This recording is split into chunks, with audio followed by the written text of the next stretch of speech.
Nawaz Sharif. Pakistan prime minister Nawaz Sharif కూతురు.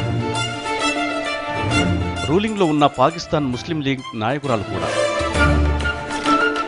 ప్రమాణ స్వీకారానికి రావాలని నరేంద్ర మోడీ నవాజ్ షరీఫ్ను కోరింది మొదలు మరియం నెట్టింట్లో సందడి చేశారు. ట్విట్టర్లో గత 3 రోజులుగా వరుసగా ట్వీట్లు చేస్తూనే ఉన్నారు. నవాజ్ షరీఫ్ ఇండియా రాకను పాక్లో కొంతమంది వ్యతిరేకించారు. మరికొందరు వెళ్తే బాగుంటుందని సలహాలు ఇచ్చారు. అయితే 3 రోజుల సస్పెన్స్కు తెరదించుతూ షరీఫ్ పాజిటివ్ నిర్ణయం తీసుకోవడం వెనుక అతని కూతురు మరియం ఒత్తిడి ఎంతో ఉంది.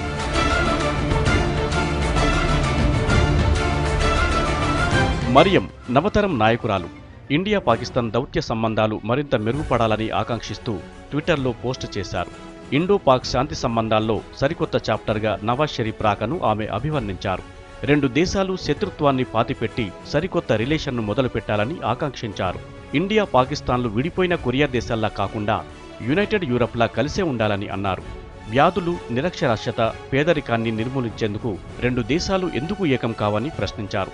మోడీ కోరికను పాకిస్తాన్ మన్నిస్తేనే మంచి జరుగుతుందని భావిస్తున్న మరియం 2 దేశాల ప్రజల అభిప్రాయాలను మార్చి భయం పోగొట్టాల్సిన అవసరం ఉందన్నారు. కయ్యానికి కాలు దువ్వడం ఈజీయే కానీ దానికి శుభం కాడు పలకడం కష్టసాధ్యమన్నారు మరియం.